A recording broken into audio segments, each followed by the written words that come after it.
இங்க ஒருத்தர் பேரலைஸ் ஆகி பெட்லேயே தான் படுத்துட்டு இருப்பாரு. இப்போ அம்மா தான் வந்து டெய்லி சாப்பாடு ஊட்டி விட்டுட்டு இருப்பாங்க. ஆனால் அன்னைக்கு ஒரு நாள் அவங்க அம்மா வந்து சாப்பாடு அப்படியே தட்டில் வச்சுட்டு அவங்க போயிட்டு உட்காந்து சாப்பிட்டுட்டு இருப்பாங்க. இவருக்கு ஒன்றுமே புரியல. இவங்க தானே எப்பவுமே ஊட்டி விட்டுட்டு இருப்பாங்க, எதனால் அப்படியே வச்சுட்டு போயிட்டாங்க, நம்ம எப்படி சாப்பிட்றதா அப்படின்ட்டு ஒன்றுமே தெரியாம தான் உட்காந்துருப்பாங்க. இப்போ அவங்க அம்மா வந்து பார்த்துட்டு நீ இன்னும் சாப்பிடலையா, பசி இல்லை போல இருக்கு அப்படின்ட்டு தட்டை எடுத்துட்டு போயிடுவாங்க. பார்த்தா இப்போ அவருக்கு ரொம்ப பசிக்கும் தான். எதனால் இப்படிலாம் பண்ணிட்டு இருப்பாங்க அப்படின்னா, இப்போ இவருக்கு பிடிச்ச ரொம்ப ஒரு ஃபேவரட்டான பொம்மை இருக்கும். அதை வந்து எப்பவுமே அவங்க அம்மா அப்படியே மேலே தான் தொங்க விட்டுருப்பாங்க. இப்போ அதை அப்படியே க்ளீன் பண்ணலான்ட்டு எடுத்து கிட்ட வச்சிருப்பாங்களா, வச்சதுக்கு அப்புறமா ஃபோன் வந்திருக்கும், பேசலான்ட்டு போயிருப்பாங்க. இவர் வந்து இப்போ அந்த பொம்மையை எடுத்து சும்மா விளையாடலாம் அப்படின்ட்டு ட்ரை பண்ணியிருப்பாரு. ஆனால் தெரியாதமா கீழே போட்டுருவாரு. அவங்க அம்மா வந்து பார்க்குறப்போ பொம்மை ஒழிஞ்சு போயிருக்கும். அப்போ இவனே வந்து ட்ரை பண்ணுறானா, நம்ம தான் வந்து எதையுமே பண்ண விடாமல் ஃபோர்ஸ் பண்ணிட்டு இருக்கோமோ அப்படின்ட்டு அவங்களுக்கே அப்போ தான் புரிய வரும். இது இன்னும் ஸ்ட்ராங்காக எப்போ புரிஞ்சிருக்கும் அப்படின்னா, இப்போ இவங்க வந்து ஒரு ஃபார்மில் தான் வேலை செஞ்சுட்டு இருப்பாங்க. அங்கே நிறைய ஆட்டுக்குட்டிங்க, மாடு, பன்னிக்குட்டிங்களெல்லாம் இவங்க தான் பார்த்துப்பாங்க. குட்டி பண்ணி ஒன்று இருக்கும், அது வந்து அப்படியே வெளியே வந்துட்டு இருக்கோம். இப்போ அவங்க வந்து எப்படி இது வெளியே வந்துச்சு, இதால் வெளியே வர முடியாது அப்படின்ட்டு தான் கேட்டிருப்பாங்க.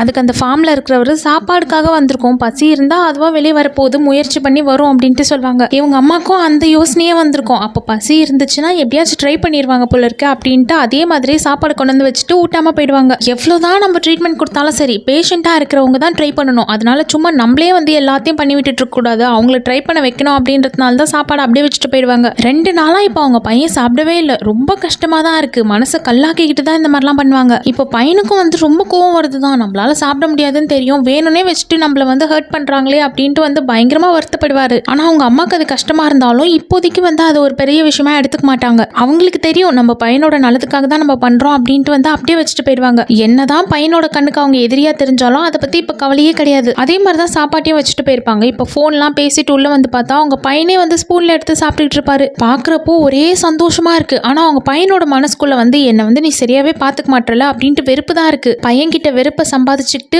ரொம்ப கெட்ட அம்மா இவங்க அப்படின்ற பேர் எடுத்துக்கிட்டு அவங்க பையனை சரி பண்ணியிருக்காங்க.